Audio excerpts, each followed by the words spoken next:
CBIದು ಹೈಕೋರ್ಟಿನ ಒಂದು ನಿಗ್ರಹಣೆಯಲ್ಲಿ CBI ತನಿಖೆ ಆಗಬೇಕಂತ ಮೊನ್ನೆ ಒಂದು ಅರ್ಜಿ ಸಲ್ಲಿಸಿದ್ದೀವಿ. ಇವರೆಲ್ಲ ಭ್ರಷ್ಟಾಚಾರಗಳನ್ನು ತೆಗೆದ ಮೇಲೆ ಇಟ್ಟು ದಿವಸ ಇವರು ಎಲ್ಲ ಅಡ್ಜಸ್ಟ್ಮೆಂಟ್ ಇದ್ದರು. ನಿಮ್ಮದು ನಾವು ಮುಚ್ಚಿಡೋದು, ನಮ್ಮದು ನೀವು ಮುಚ್ಚಿಡೋದು ಒಂದು ಒಪ್ಪಂದ ಕರಾರಿತ್ತು. ಆ ಕರಾರು ಮುರಿದು ಹೋಗಿದೆ. ಅದಕ್ಕೆ ಅವರು ದ್ವೇಷ ರಾಜಕಾರಣ ಯಡಿಯೂರಪ್ಪನವರ ಪಾಪ ರಾಜಕೀಯ ನಿವೃತ್ತಿ ಆಗ್ಯಾರ. ಯಡಿಯೂರಪ್ಪ ಅವ್ರ ಮ್ಯಾಗ ಕ್ರಮ ತೊಗೊಳಕತ್ತಾರೆ. ನೀವು ಇನ್ನು ಮ್ಯಾಗ ಹೇಳಿರ್ತೀನಿ, ಇಂಥ ಲಪುಟ್ ನನ್ನ ಮಕ್ಕಳದು ನಮಗೆ ಏನೋ ಪ್ರತಿಕ್ರಿಯೆ ಕೇಳಬೇಡ್ರಿ. ಚಲೋ ಏನಾರ ರಾಜಕಾರಣದಾಗ ಸ್ವಲ್ಪ ಏನಾರೇ ಮಾನ ಮರ್ಯಾದೆ ಇದ್ದವ್ರದ್ದು ಕೇಳ್ರಿ. ಏನೋ ಒಂದು ಹೋರಾಟ ಶುರು ಮಾಡಿದ್ರು ಅದರಿಂದ ಏನಾದರೂ ವಿಚಲಿತಗೊಂಡಿದ್ದಾರೆ. ಇನ್ನೊಂದು ಯಾಕಂದ್ರೆ ಹೆಸರು ಬರ್ತದೆ ಸಹಜ ಐತ್ರಿ. ಈ ರೀತಿ ಮಾಡ್ತಾರೆ. ಅಲ್ಲಿ ಎಷ್ಟು ಮಂಡ್ಯದಾಗ ಎಷ್ಟು MLA ಆರಿಸಿ ಕಳ್ಸ್ಯಾರ ರಕ್ತ ಚಳವಳಿ 6 ಮಂದಿ ಇದ್ರಪ್ಪ. ನೀವು ಹೈಲೈಟ್ ಹೊಡೆದ್ರೆ ನಾವು ಚಂತನ ಹೇ ಭಾರಿ ರಕ್ತ ರಕ್ತ ರಕ್ತ. ಅದು ಯಾವ ರಕ್ತ ಐತೋ ಗೊತ್ತಿಲ್ಲ. ಅವ್ರದ್ದೇ ರಕ್ತ ಐತೋ ಮತ್ತು ಯಾವ್ದಾರು ರಕ್ತ ಐತೋ. ಅವರು ಒಂದು ಗ್ರಾಮ ಪಂಚಾಯತಿಗೆ ಆರಿಸ್ತಂದಿಲ್ಲ ಅಲ್ಲಿ ಮಂಡ್ಯದವರು. ಅವ್ರಿಗೇನು ನೈತಿಕತೆ ಐತ್ರಿ ನನ್ನ ಬಗ್ಗೆ ಮಾತಾಡಲಿಕ್ಕೆ? ಮೊದಲು ಒಂದು 4 MLA ಆರಿಸ್ತಾ ತೋಳ್ರಿ ಮಂಡ್ಯದಾಗ ಮಂಡ್ಯ ನಮ್ಮ ವಿಜಯೇಂದ್ರನ ಅಪ್ಪನ ಊರ ಬೂಕನಕೆರೆ ಮಂಡ್ಯದಾಗ ಐತಿ. ಆ ಬೂಕನಕೆರೆದಾಗ ಗ್ರಾಮ ಪಂಚಾಯತಿ ಮೆಂಬರ್ ಇಲ್ಲ, ನನಗೆ ರಕ್ತದ ಪತ್ರ ಬರೀತಾರೆ. ಉದ್ದೇಶ ಅಲ್ಲಿ ನೋಡ್ರಿ, ಮಂಡ್ಯದಾಗ ರಕ್ತದ ಬರೀಲಕತ್ತಾರ. ಶಿವಮೊಗ್ಗದಾಗೆ ಬರೋದಿಲ್ಲಲ್ಲ. ಶಿವಮೊಗ್ಗದಾಗ ಬರೆದ್ರೆ ಒಂದು ಔಚಿತ್ಯ ಇತ್ತು, ಶಿಕಾರಿಪುರದಾಗ ಬರೆದ್ರೆ ಒಂದು ಔಚಿತ್ಯ ಇತ್ತು. ಯಾರೂ ಇಲ್ಲ. ಗ್ರಾಮ ಪಂಚಾಯತಿ ಹುಡುಕ್ಯಾಡಿದ್ರೆ ಇದು ತೊಗೊಂಡು ಹುಡುಕ್ಯಾಡಿದ್ರು ಒಂದು ಪಂಚಾಯತಿ ಮೆಂಬರ್ ಇಲ್ಲ. 6 ಮಂದಿ ಅದಾರ. ಅವ್ರಿಗೆ ಒಂದಿಟ್ಟು ದುಡ್ಡು ಕೊಟ್ಟಿರ್ತಾರೆ. ಹಿಂಗೆ ಒಂದು ಟಚಕ್ಕೆ ಚುಚ್ಕೊಂಡು ಹಿಂಗೆ ಟಚಕ್ಕೆ ತುತ್ತಿದ್ದಾರೆ. ನೋಡ್ರಿ, ಅವ್ರು ಏನು ಬೇಕಾದ ಮಾಡಲಿ, ನಾ ಏನು ತಲೆ ಕೊಡ್ಸೋಣ. ನಿನ್ನೆ ಒಮ್ಮೆ ಹೇಳಿಬಿಟ್ಟಿನ, ನೀವೇನು ಶಿಫಾರಸು ಮಾಡ್ತೀರಿ ಕೋರ್ ಕಮಿಟಿಗೆ ಏನು ಬೇಕಾದ ಮಾಡ್ಕೊರಿ. ನಾವು ವಕಫ್ ಹೋರಾಟವನ್ನು ಬಿಡುವುದಿಲ್ಲ. ಪ್ರಧಾನಮಂತ್ರಿಗಳು ಹೇಳ್ದಂಗೆ ವಂಶವಾದ ಭ್ರಷ್ಟಾಚಾರ ರಾಜಕಾರಣಿಗಳ ವಿರುದ್ಧ, ಅದು ನಮ್ಮ ಪಕ್ಷದ ಸ್ವಪಕ್ಷದಲ್ಲಿರಲಿ ವಿರೋಧ ಪಕ್ಷದಲ್ಲಿರಲಿ, ನಾವು ಹೋರಾಟ ಮಾಡ್ತೀವಿ. ನಾವು ಸಿದ್ದರಾಮಯ್ಯ DK ಶಿವಕುಮಾರ್ ಅವರಿಗೆ ಅಡ್ಜಸ್ಟ್ಮೆಂಟ್ ಇಲ್ಲ. ಅಡ್ಜಸ್ಟ್ಮೆಂಟ್ ಇದ್ದ ನಮ್ಮ ಸಕ್ಕರೆ ಕಾರ್ಖಾನೆಗೆ ಇಟ್ಟು ತೊಂದರೆ ಕೊಡ್ತಿರಲಿಲ್ಲ. ನನ್ನ ಮೇಲೆ 42 ಕೇಸುಗಳನ್ನು ಸಿದ್ದರಾಮಯ್ಯ DK ಶಿವಕುಮಾರ್ ಹಾಕ್ತಿರಲಿಲ್ಲ. ವಿಜಯೇಂದ್ರ ಮ್ಯಾಗ ಒಂದು ಕೇಸ್ ಹಾಕಿಲ್ಲ. ಯಡಿಯೂರಪ್ಪನವ್ರದ್ದು ಇನ್ನೂ ಎಷ್ಟೋ ಗಂಭೀರ ಪ್ರಕರಣ ಇದ್ರು ಇನ್ನೂ ಮುಚ್ಚಿಟ್ಟಿದ್ರು. ಈಗ ಪ್ರಕರಣಗಳನ್ನು ತೆಗಿಲಕತ್ತಾರ. ಅಂದ್ರೆ ಈಗ ಅವ್ರದ್ದು ಹಳಸೈತಿ. ಹಳಸಿದ್ದಕ್ಕೆ ಹಸದಿದ್ದಕ್ಕೆ ಒಂದಾಗ್ಯಾವ. ತಮ್ಮ ಮುಚ್ಕೊಳಕ್ಕೆ ನೋಡ್ರಿ, ನೀವೇ ಹೇಳಕತ್ತೀರಿ. ನಮ್ಗೆ ಭಾಳ ಸಂತೋಷ. ಕಾಂಗ್ರೆಸ್ನಲ್ಲಿ ಪ್ರಬಲ ಕ್ಯಾಂಡಿಡೇಟ್ ಇತ್ತು ವಿಜೇಂದ್ರ ವಿರುದ್ಧ ಹಾಕ್ಲಿಕ್ಕೆ, ನಾವು ಹಾಕಲಿಲ್ಲ. ಆ ಕಾರಣಕ್ಕೆ ಈಗ ಅವರು ಗೆದ್ದಿದ್ದಾರಿಲ್ಲ. ನೋಡ್ರಿ, DK ಶಿವಕುಮಾರ್ ಹೇಳ್ಯಾರ, ನಾವು ಕೊಟ್ಟ ಭಿಕ್ಷೆಯಿಂದ MLA ಆಗಿವಿ. ನಿಮ್ಗೇನಾರ ದಮ್ಮ ನೈತಿಕತೆ ಗಟ್ಸ್ ಇತ್ತಂದ್ರೆ ನೀವು ಕೊಟ್ಟ ಭಿಕ್ಷೆಯಿಂದ ಆಗಿಲ್ಲ.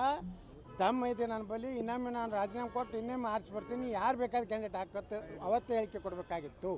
ಇನ್ನಾತನ ಏನು ಪ್ರತಿಕ್ರಿಯೆ ಕೊಟ್ಟಿಲ್ಲ ಅಂದ್ರೆ ದಮ್ಮು ತಾಕತ್ತು ನೈತಿಕತೆ ಯಾವುವು ಇಲ್ಲ ಇಲ್ಲ ಇಲ್ಲ.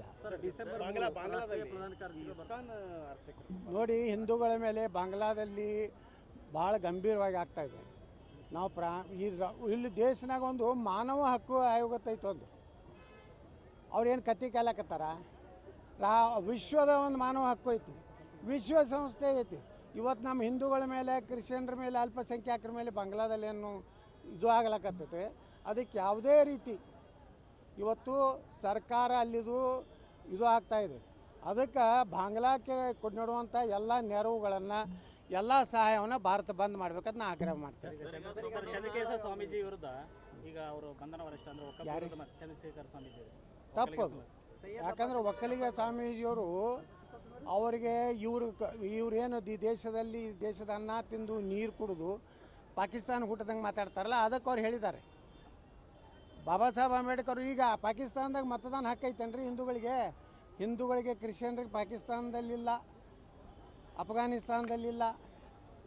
ಈ ರೀತಿ ಇದ್ದಾಗ ನಮ್ಮಲ್ಲಿ ಯಾಕೆ ಅನ್ನೋಂಥ ಪ್ರಶ್ನೆ ಮಾಡ್ಯಾರ ಅವರು. ಸ್ವಾಮೀಜಿಯಾಗಿ ಹಿಂದೂಗಳ ಪರವಾಗಿ ಮಾತಾಡಿದ್ದಕ್ಕೆ ನಾನು ಅಭಿನಂದನೆ ಸಲ್ಲಿಸ್ತೀನಿ. ಅವರ ಪ್ರಕರಣವನ್ನು ವಾಪಸ್ ತಗೋಬೇಕು. ಇಲ್ಲಾಂದರೆ ಇಡೀ ಒಕ್ಕಲಿಗ ಸಮುದಾಯ ಸರ್ಕಾರವನ್ನು ಕೇಳಬೇಕು. ಭಾಳ ಸ್ವಾಭಿಮಾನಿ ವ್ಯಕ್ತಿ ಅದಲ್ಲ DK ಶಿವಕುಮಾರ್.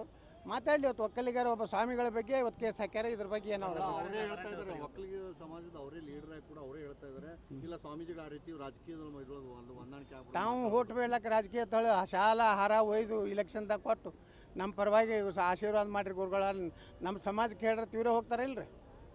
ಹೋಗ್ಯಾರ ಎಲ್ಲಿ ಅವರು ಫೋಟೋ ಅದಾವ ಇಲ್ಲ ಹಾಂ ಮತ್ತು ಈಗ ಈ ನಮ್ಮ ಕೂಡಲ ಸಂಗಮ ಸ್ವಾಮಿಗಳಿಗೆ ಹೇಳ್ತಾರೆ ಕಾಂಗ್ರೆಸ್ ನಮ್ಮ ಮುಜುಗರ ಮಾಡಬೇಡ್ರಿ ಅಂತ ಹೇಳ್ತಾರೆ ಯಾರು ತಾಯಿ ಲಕ್ಷ್ಮೀ ಅಕ್ಕ ಇನ್ನೂ ಉಳ್ಕಿದ್ರ ಹೆಸರು ತೆಗೆದಿಲ್ಲ ಭಾಳ ಚಿಲ್ಲರೆ ಅದಾವು ಅದಕ್ಕೆ ತಮ್ಮ ಸರ್ಕಾರ ನಾ ಇದ್ದಾಗ ನಮ್ಮ ಸರ್ಕಾರ ಇದ್ರೂ ನಾನು ಹೋರಾಟ ಮಾಡೀನಿ ನಿಮ್ಮ ದಮ್ಮ ತಾಕತ್ತು ನಾಳೆ ವಿಧಾನಸಭೆದಾಗ ಇತ್ತಂದ್ರೆ ನಾ ಪ್ರಶ್ನೆ ಮಾಡ್ತೀನಿ ನನ್ನ ಜೋಡೆ ಬಾಯಿಗೆ ಇಳಿದು ಹೋರಾಟ ಮಾಡಿದ್ರೆ ಮುಂದಿನ ಸಲ ನೀವು ವಿಧಾನಸಭೆಗೆ ಕತ್ತಿ ಹತ್ತಿರ ಇಲ್ಲಕಂದ್ರೆ ಮನೆಗೆ ಹೋಗ್ತಾರೆ